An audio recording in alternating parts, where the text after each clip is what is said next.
Hello friends, welcome to my YouTube channel गुम है किसी के प्यार में। अपकमिंग एपिसोड की अपडेट आपके लिए लेकर आई हूँ। डॉक्टर सभी को नील की रिपोर्ट्स दिखाते हैं और कहते हैं कि नील को ब्रेन के पास वाली नस पर गोली लगी थी, इसी वजह से उसकी याददाश्त चली गई है। यह सुनकर सभी हैरान रह जाती है और कहती है कि इसका मतलब उन्हें कुछ भी याद नहीं है। डॉक्टर कहते हैं कि कुछ बातें नील को अभी भी याद हैं, साथ ही उसके दिमाग में भी अपने आप कुछ यादें बना ली हैं।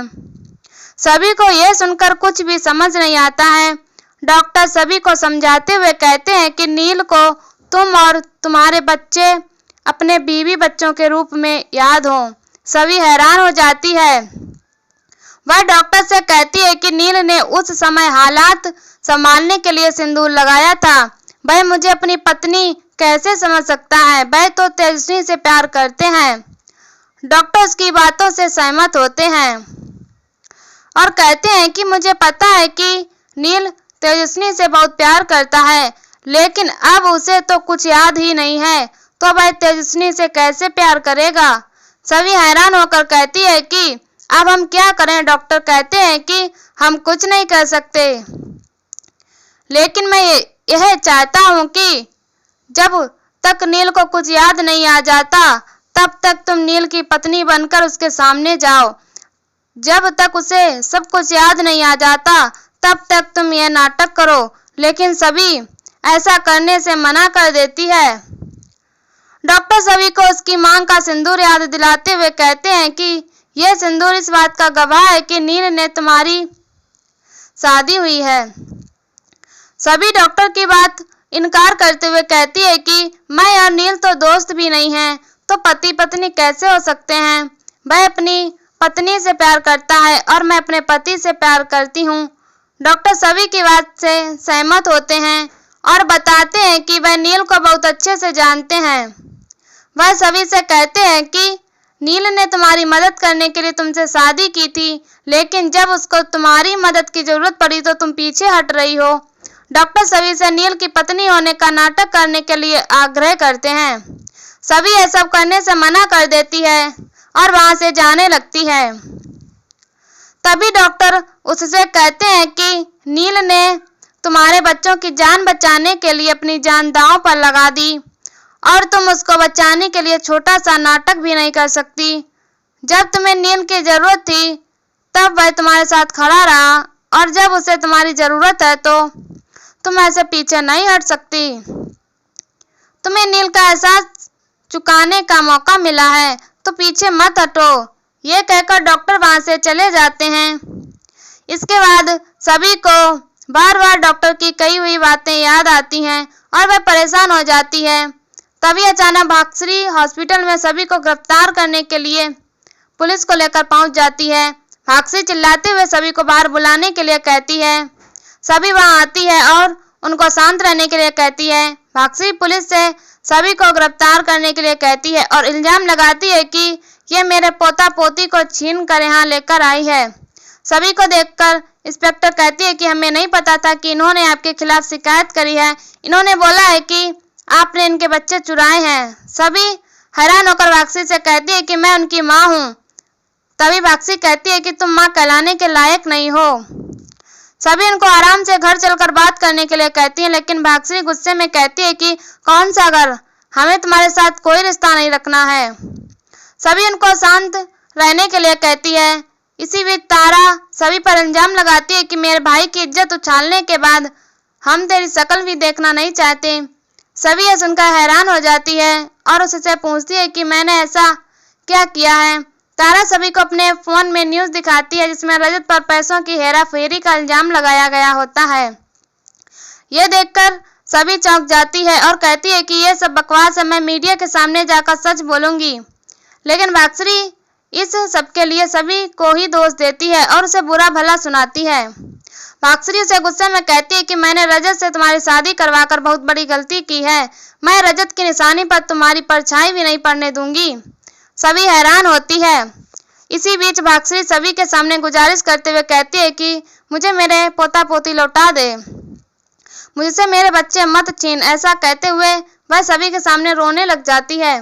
सभी भाग्यश्री की भावना को समझते हुए कहती है कि मैं आपको बच्चों से अलग नहीं करना चाहती, लेकिन अगर आपने मेरे बच्चों को मुझसे अलग करने की कोशिश की तो मैं ऐसा कभी नहीं होने दूंगी। पूरा सच जानने के बाद भी आप भी मानने के लिए तैयार ही नहीं हो।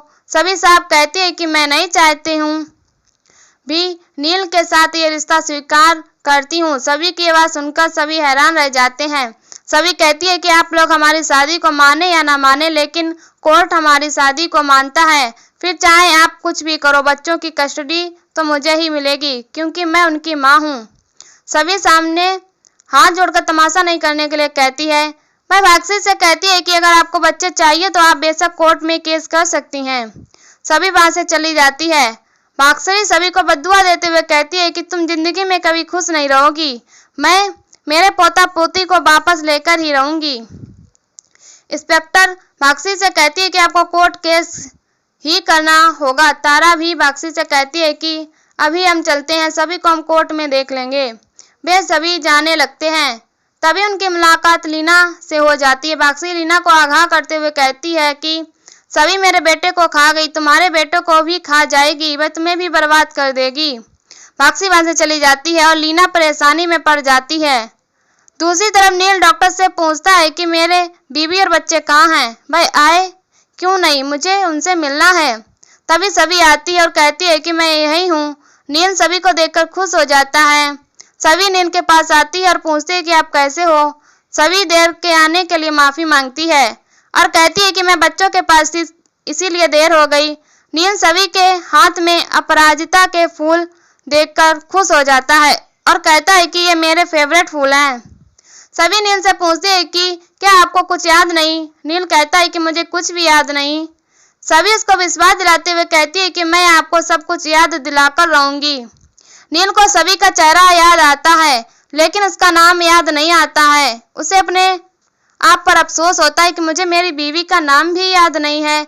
इधर दरवाजे में से लीना सभी को नील के साथ देखती है और सोचती है कि मैं एक बार तेजस्विनी के मामले में गलती कर चुकी हूँ, अब दोबारा ऐसी गलती नहीं होने दूंगी। मैं सभी की असलियत नील को याद दिलाकर रहूंगी। दूसरी तरफ भाग्यश्री कहती है कि मैं भले ही यहाँ से खाली हाथ लौट रही हूँ, लेकिन अदालत में खाली हाथ नहीं लौटूंगी। वह रजत की कसम खाते हुए कहती है कि मैं मेरे पोता पोती को वापस लेकर ही रहूंगी। इधर सभी सोचते हैं कि जितनी जरूरत नील को मेरी है, उतनी जरूरत मुझे भी है अपने बच्चों को बचाने के लिए। मैं कुछ भी कर सकती हूँ। नील बच्चों से मिलने की जिद करता है। सभी परेशान होती है कि कहीं बच्चों की वजह से नील को सच पता ना लग जाए। तभी सही खिलखिलाते हुए नील के पास आती है और कहती है मेरे पुग्गी उठ गए। सही को देखकर नील भी खुश होता है और उसे गले लगा लेता है। सही नील से कहती है कि मैंने भगवान से प्रार्थना की थी कि आप जल्दी ठीक हो जाएं। नील सोचता है कि कितनी प्यारी बच्ची है, लेकिन मुझे कुछ भी याद नहीं है। सही नील को उसे बचाने के लिए धन्यवाद कहती है। इसी बीच वह नील को आई लव यू पुग्गी अंकल बोल देती है। तभी नील अंकल सुनकर चौंक जाता है। सभी सही को बाहर भेज देती है। नील सभी से पूछता है कि सही ने मुझे पुग्गी अंकल क्यों बोला है। सभी बहाना बनाते हुए कहती है कि आप दोनों की कोई फेवरेट मूवी है जिसमें कोई कैरेक्टर है, उसकी वजह से आप उसे लिटिल बुलाते हो और वह आपको पुग्गी बुलाती है। ये सुनकर नील सभी से कहता है कि मुझे कुछ याद नहीं है, मुझे अपनी बेटी भी याद नहीं है, मैं कैसा बाप हूँ। सभी परेशान होती है और भगवान से इस नाटक को करने की हिम्मत देने के लिए प्रार्थना करती है। नील भी परेशान होता है और इसी के साथ एपिसोड खत्म हो जाता है। अगले एपिसोड में देखने को मिलेगा कि नील अलमारी से अपने कपड़े निकालता है और सभी से पूछता है कि उसके कपड़े अलमारी में क्यों नहीं हैं। सभी बहाना बनाकर बात संभाल लेती है। इसी दौरान सभी तेजस्विनी की फोटो देखती है और चिंता करती है कि कहीं नील इस फोटो को ना देख ले, और यहीं पर एपिसोड खत्म हो जाता है। ऐसी वीडियो देखने के लिए हमारे चैनल को सब्सक्राइब करें एंड वीडियो को लाइक करें और हमें कमेंट में बताओ वीडियो कैसी लगी। तब तक के लिए बाय बाय।